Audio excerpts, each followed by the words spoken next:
नमस्कार। आज की इस खास चर्चा में हम सीधे एक बेहद दिलचस्प और हालिया विषय के अंदर उतरने वाले हैं। हम 10 मई 2026 के एक बहुत ही महत्वपूर्ण एडिटोरियल का निष्पक्ष रूप से विश्लेषण कर रहे हैं, जो ट्रंप प्रशासन की इमिग्रेशन नीति पर केंद्रित है। हमारा मकसद है बिना किसी पक्षपात के केवल तथ्यों और स्रोत में दिए गए तर्कों को समझना और देखना कि ये पूरा मुद्दा आखिर है क्या। आइए देखते हैं कि आज हम किन 6 मुख्य बिंदुओं पर बात करेंगे।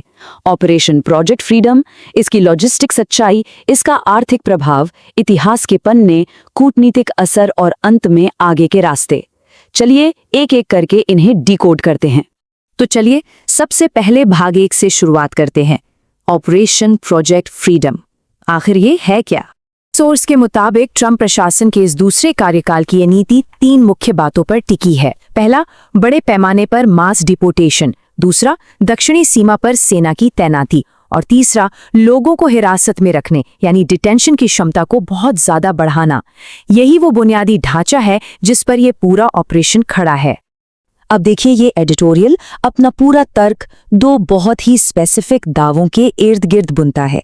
पहला दावा ये है कि लॉजिस्टिक्स के नजरिए से देखें तो ये ऑपरेशन व्यावहारिक रूप से असंभव है, इसे जीता नहीं जा सकता। और दूसरा दावा ये है कि ये नैतिक रूप से फायदे की जगह उल्टा नुकसान पहुंचाने वाला है। चलिए इन दोनों बातों को गहराई से समझते हैं। अब आते हैं हमारी दूसरे भाग पर, जो है लॉजिस्टिक वास्तविकता। यहाँ सोर्स ने जो कारण और प्रभाव की चेन समझाई है वो काफी दिलचस्प है। सबसे पहले इस विशाल आंकड़े को देखिए। अमेरिका में 1 करोड़ 10 लाख यानी 11 मिलियन से अधिक अनडॉक्यूमेंटेड इमिग्रेंट्स होने का अनुमान है। इस विश्लेषण का स्पष्ट तर्क है कि इतने सारे लोगों को ढूंढना, हिरासत में लेना और फिर डिपोर्ट करना ये सिर्फ एक मुश्किल काम नहीं है, बल्कि तार्किक रूप से बिल्कुल नामुमकिन है। और इस नामुमकिन काम में एक और बड़ी रुकावट है। वर्तमान में इमिग्रेशन अदालतों में 30 लाख से ज्यादा मामले पेंडिंग हैं। सिस्टम पहले से ही फुल कैपेसिटी पर चल रहा है। सोर्स कहता है कि अगर मास डिपोर्टेशन शुरू हुआ तो ये पहले से चरमराया हुआ सिस्टम पूरी तरह से ठप हो जाएगा। इसके अलावा सोर्स बाहरी और घरेलू दोनों तरह की लिमिट्स की बात करता है। बाहरी तौर पर देखें तो मेक्सिको, ग्वाटेमाला और अल सल्वाडोर जैसे देशों के पास एक साथ इतने सारे डिपोर्ट किए गए नागरिकों को वापस लेने और बसाने की कैपेसिटी ही नहीं है। और अगर घरेलू स्तर पर देखें तो अमेरिका का कृषि और सर्विस सेक्टर इन श्रमिकों पर बहुत ज्यादा निर्भर है। इनके जाने से इन अहम सेक्टर्स में काम करने वालों की भारी कमी हो जाएगी। चलिए अब तीसरे भाग की तरफ बढ़ते हैं और देखते हैं कि इन सब का ठोस आर्थिक प्रभाव क्या पड़ने वाला है। एडिटोरियल जिन अनुमानों का हवाला देता है उनके अनुसार इन डिपोर्टेशन से अमेरिकी जीडीपी में सीधे तौर पर 1.4% की कमी आ सकती है। जरा सोचिए, किसी भी विकसित अर्थव्यवस्था के लिए इतना बड़ा संकुचन एक बहुत बड़ा आर्थिक झटका होता है। और बात सिर्फ जीडीपी तक नहीं रुकती।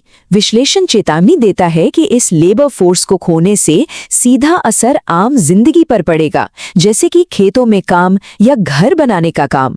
जब मजदूर कम होंगे तो लागत बढ़ेगी, जिसका सीधा मतलब है गंभीर स्तर की महंगाई। रोजमर्रा की चीजों के दाम बढ़ेंगे। ये दिखाता है कि नीतियां सिर्फ कागजों तक सीमित नहीं रहती, उनका असर सीधा जेब पर पड़ता है। इन दावों को और मजबूती देने के लिए हमारे चौथे भाग में स्रोत इतिहास के पन्नों को पलटता है। यहाँ लेखक 2 बहुत ही अलग अलग ऐतिहासिक घटनाओं की तुलना करता है। एक तरफ 1954 का राष्ट्रपति आइजनहावर का ऑपरेशन वेटबैक था, जो मास डिपोर्टेशन का अभियान था, लेकिन स्रोत के मुताबिक ये इमिग्रेशन की असल वजहों को सुलझाने में पूरी तरह फेल रहा। और दूसरी तरफ है 1986 में राष्ट्रपति रीगन द्वारा दी गई एमनेस्टी या क्षमादान।